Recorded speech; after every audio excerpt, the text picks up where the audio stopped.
आदर्श शिक्षक व्हा. आदर्श खरं तर ते म्हणाले त्याच्या आधीही आदर्श शिक्षक असा शब्द आहे, पण हे नेहमी सांगितलं जातं की आदर्श शिक्षक हा शब्द चुकीचा आहे. शिक्षक हा आदर्शच असतो, आदर्श शिक्षक म्हणण्याची गरज नाही. शिक्षक, प्रत्येक शिक्षक हा आदर्शच असतो, त्यांना आदर्श असलं पाहिजे. आदर्श शिक्षक ही संकल्पना चुकीची. पिवळा पितांबर असं म्हटल्यासारखं झालं ते. कारण पितांबर म्हणजेच पिवळा, पित म्हणजे पिवळा, अंबर म्हणजे वस्त्र, पितांबर म्हणजे पिवळे वस्त्र, पण पुन्हा पिवळा पितांबर असं आपण म्हणतो. तसं ते आदर्श शिक्षक असं जे आहे ते मला चुकीचा शब्द वाटतो. शिक्षक हे सगळेच आदर्श असतात, पण त्यांच्यामधले जास्त आदर्श किंवा जास्त गुणवत्ताधारक शिक्षकांची निवड करून अशा वेळेला आपण त्यांचे सन्मान करत असतो, त्यांना पुरस्कार देत असतो. कारण काही अटी, काही नियम आपल्याला लावावे लागतात. पण प्रत्येकच उत्कृष्ट शिक्षकांना पुरस्कार मिळेल असं नाही. मी प्रामाणिकपणे आयुष्यभर उत्कृष्ट शिक्षक व्हाण्याचा प्रयत्न केला. मला आतापर्यंत तालुक्याचा सुद्धा आदर्श शिक्षक पुरस्कार मिळालेला नाहीये. त्याच्यामुळं हे गृहीत धरायचं नाही काम करणाऱ्यानं. ज्याला निवड करायची तो निवड करेल, नाही करायची तो न करेल, त्याची काही अडचण नाही. पण शिवाजीरावांनी जसं सांगितलं की आपण शिक्षक म्हणून एक आदर्श राहूया. तर आदर्श शिक्षक म्हणजे काय? मग आपली आदर्शता सिद्ध करण्यासाठी काय करायला पाहिजे? त्याच्या अनेक गुणवत्ता आहेत. अनेक माणसांच्या जीवनाची उदाहरणं सांगितली जातात.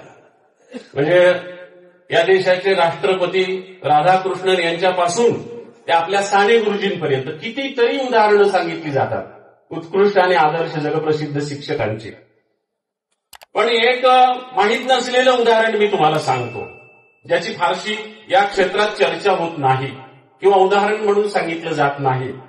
त्यांचं नाव डी कोसंबी, दामोदर धर्मानंद कोसंबी, बौद्ध धर्माचे मोठे अभ्यासक. डी कोसंबी पाली भाषेचे शिक्षक होते. ती पारतंत्र्याच्या काळातली गोष्ट आहे. कलकत्त्याला आणि पुण्याला विद्यापीठं नुकतीच निघालेली होती. त्या काळामध्ये कलकत्त्यालाही पाली भाषेच्या शिक्षकाची विद्यापीठात एक जागा होती आणि पुण्यामध्येही पाली भाषेच्या शिक्षकाची विद्यापीठात एक जागा होती. डी कोसंबींनी दोन्हीकडेही इंटरव्ह्यू दिले आणि दोन्हीकडेही त्यांची निवड झाली.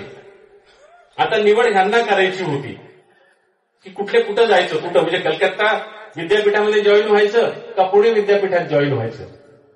तर शासनाला त्यांनी कळवलं की जे विद्यार्थी पाली भाषेला आहेत विद्यापीठात, मला त्यांच्याशी एकदा संवाद करू द्या, मला त्यांच्याशी एकदा चर्चा करू द्या, म्हणजे मग मी ठरवेल की मला कुठल्या विद्यापीठात रुजू व्हायचं ते.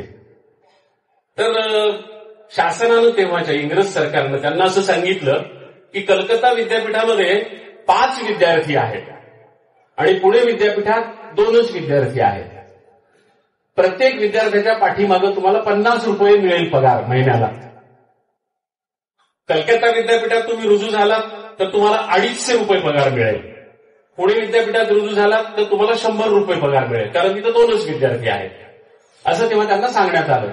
तर ते म्हणाले ठीक आहे, मला विद्यार्थ्यांशी बोलू द्या, मी ठरवेन. आणि त्यांनी पुणे विद्यापीठाची निवड केली. 2च विद्यार्थी असलेल्या त्यांना पगार निम्म्यापेक्षाही कमी मिळणार होता. 250च्या ऐवजी 100 रुपयेच पगार मिळणार होता. पण त्यांनी काय असं केलं तर त्यांनी सांगितलं की उत्सुक विद्यार्थी निवडून मी त्यांना शिकवायचा प्रयत्न करेन. तर पुणे विद्यापीठात तेव्हा असलेल्या एका विद्यार्थ्याचं नाव मी तुम्हाला सांगतो, जो शिक्षकांना माहीतच असतो शक्यतो. त्याचं नाव ची.व्ही. जोशी. ची.व्ही. जोशी मराठीतले विनोदी लेखक. त्यांचा एकतरी धडा पाठ्यपुस्तकात अभ्यासाला असतो, त्याच्यामुळे हे नाव सगळ्या शिक्षकांना माहीत असतं. मराठीतले सर्वश्रेष्ठ विनोदी लेखक. ते सर्वश्रेष्ठ विनोदी लेखक का झाले तर त्यांच्या विनोदाच्या पाठीमागं कारुण्याचा बेस होता. हा कारुण्याचा बेस कुठून आला तर पाली भाषेचा आणि बौद्ध धर्माचा त्यांनी जो अभ्यास केला आणि दामोदर धर्मानंद कोसंबींनी त्यांना जे बौद्ध तत्वज्ञान पाली भाषेतलं शिकवलं, त्या बौद्ध तत्वज्ञानातून त्यांच्या विनोदाला देखील कारुण्याचा बेस आला आणि त्यांचा विनोद मराठीमधला सर्वश्रेष्ठ विनोद ठरला.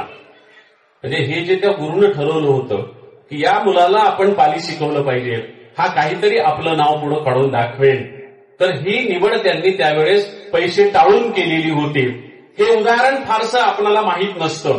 बाकी साने गुरुजींच्या सगळ्या कथा आपल्याला माहीत असतात, राधाकृष्णांच्या सगळ्या कथा माहीत असतात, आपल्या शाळेतल्या शिक्षक दिनाच्या दिवशी विद्यार्थ्यांपासून सगळेजण ते सांगतात. त्याच्यामुळे त्या कथा टाळून मी तुम्हाला ही कथा सांगितली.